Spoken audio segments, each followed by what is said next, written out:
Madame le Président, Monsieur le Ministre, mes chers collègues, ce pass, ou plutôt cet Ausweis sanitaire que vous nous demandez de voter, est le parfait symbole du quinquennat. Un quinquennat qui aura été jalonné par les injures et le mépris de l'exécutif envers le peuple français, souvenons-nous. Gaulois réfractaires, feignants, mafieux, ceux qui ne sont rien, illettrés, alcooliques et encore récemment, capricieux défaitistes. Et j'en oublie sûrement.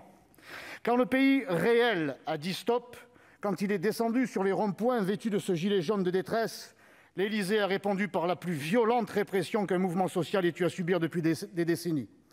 Le peuple français, ne vous en déplaise, monsieur le ministre, il est enraciné, attaché à son pays, à son histoire, à son identité, à sa liberté. Incapable de comprendre les Français, le gouvernement a été incapable de le convaincre de sa politique sanitaire. Il est vrai qu'il a multiplié les fiascos, investissements dans l'hôpital public sacrifié, mensonges et échecs lamentables sur les masques. Rappelez-vous, il suffisait d'éternuer dans son coude pour éviter la contamination. Refus dogmatique de fermer les frontières, incapacité à mettre des tests à disposition, changement d'avis permanent. Il s'est donc rabattu sur la seule arme qui lui restait, l'enfermement généralisé, le confinement. Et pendant que la racaille ethnique continue à faire régner le chaos et la terreur, que les islamistes conquièrent chaque jour de nouveaux territoires, le gouvernement reste impitoyable, mais avec les honnêtes gens. Aujourd'hui, il veut à nouveau faire usage de la trique et diffuse plus encore le virus mortel de la division de la nation.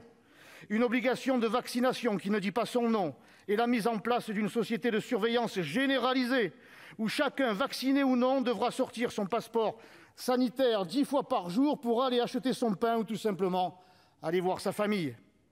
Quant aux non-vaccinés, qui ont le droit de ne pas l'être,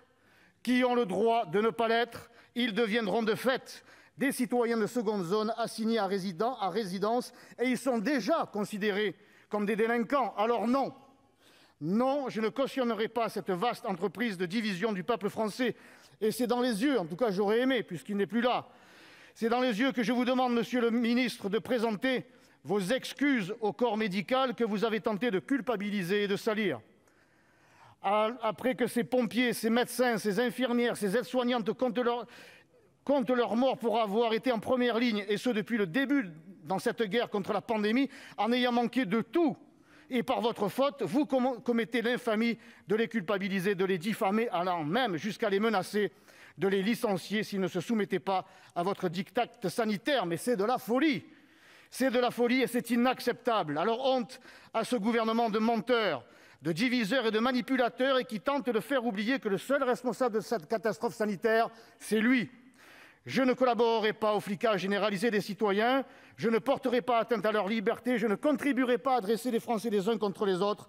Je voterai par conséquent contre ce projet de passe autoritaire qui piétine sans vergogne les valeurs dont vous vous gargarisez, que sont la liberté, l'égalité et la fraternité. Merci.